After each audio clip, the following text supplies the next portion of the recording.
everyone under 25, and that's already in place, as you know, as of January 1st. So children from their birth till their 25th birthday can get free prescription medication.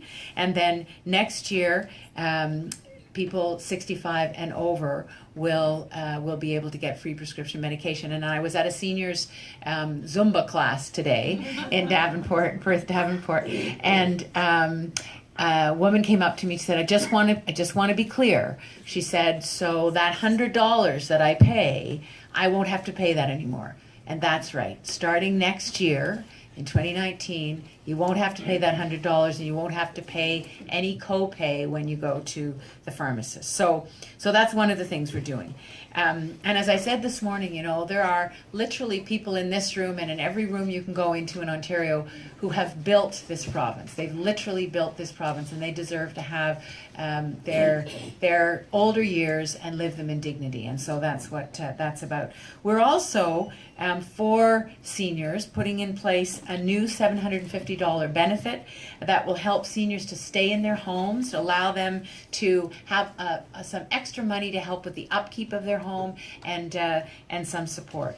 And we're investing in home care because although we have made huge investments in home care over the last number of years, what families are saying to us is that they're not seeing enough. They're not getting enough hours. They're not getting enough continuous care for their loved ones. So we're going to invest more in home care so that they can get the help that they need. And then there comes a time in many lives when long-term care is necessary. And so we are building 30,000 new long-term care beds and mental health care support throughout every age. But particularly relevant to your audience is that that includes 5,000 spaces for culturally appropriate care in multicultural and Indigenous communities. So many times I have heard numbers of you say that looking for particular long-term care for community-specific provision is something that's important. So we're including that. We're also investing more than $2 billion in mental health care because we know that you really can't have good health if you don't have good mental health. And so we need to shine a light on those mental health supports and then fund them. We're expanding the free tuition program. So the free tuition program is already in place, as you know. There are already more than 200,000 students who are getting free or substantial support in our colleges and universities, but there are some students who are saying, you know what, we still need some more support, or we weren't included, and our families are not wealthy. Our families are middle-income families, and we need to have some support.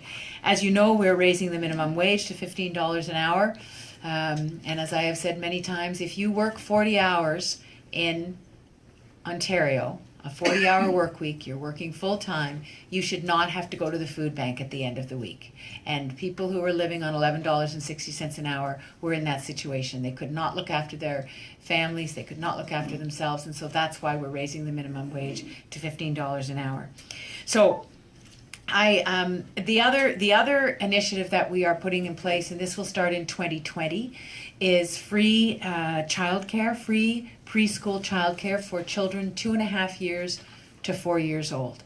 And I'm sure you will have some questions about this, but let me just say that if we are going to have a society where men and women can have equal opportunity to enter the workforce, if we are going to close the gender wage gap, which still exists in this province, then childcare, providing childcare, is the number one thing that we have to do. We have to provide childcare that is accessible, that's affordable, in order for women to be able to get back into the workforce or get into the workforce when they choose to.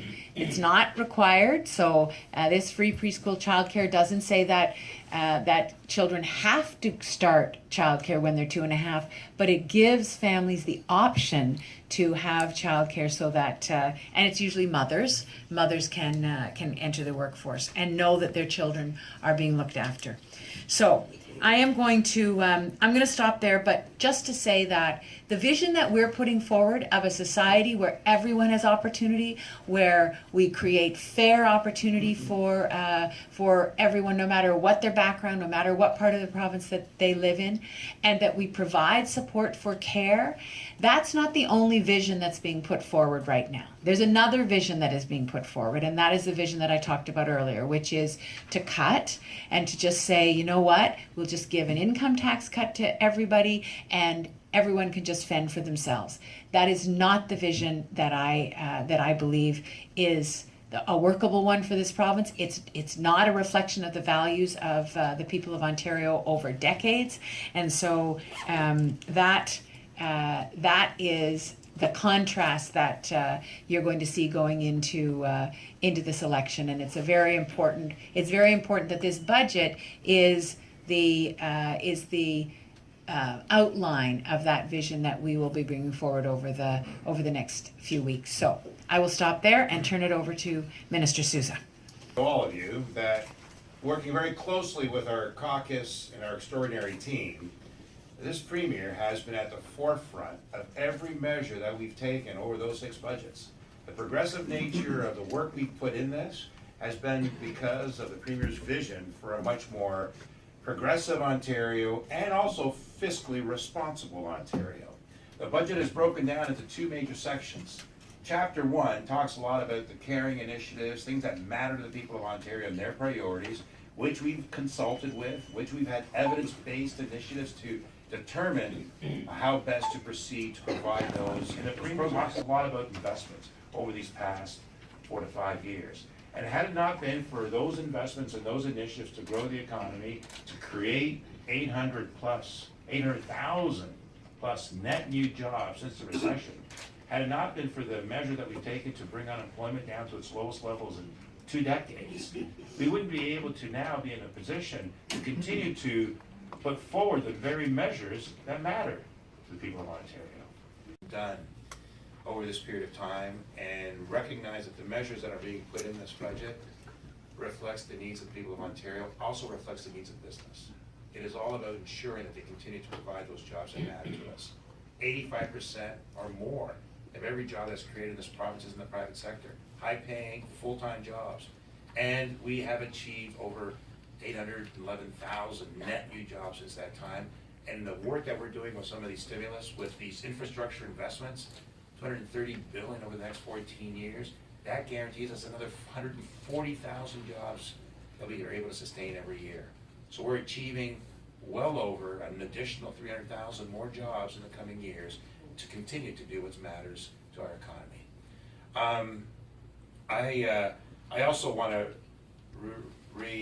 reaffirm the Premier's position about working towards future generations. I mean, we're providing support for young people at the start of their lives, but also people that are going through transition and students that are trying to look for jobs in the new economy of tomorrow. And some of the very programs that are in this allows us to do just that. So I'm not going to repeat what the Premier said, other than to say that how proud I am of this team and the Premier in order for us to achieve a very effective plan, a plan that really does deal with priorities of people that all of us have spoken to, but also to continue to lead Canada in economic growth, to secure the jobs that matter to people, and to lead in the rest of Canada. Ontario is still the largest net contributor to all of Canada.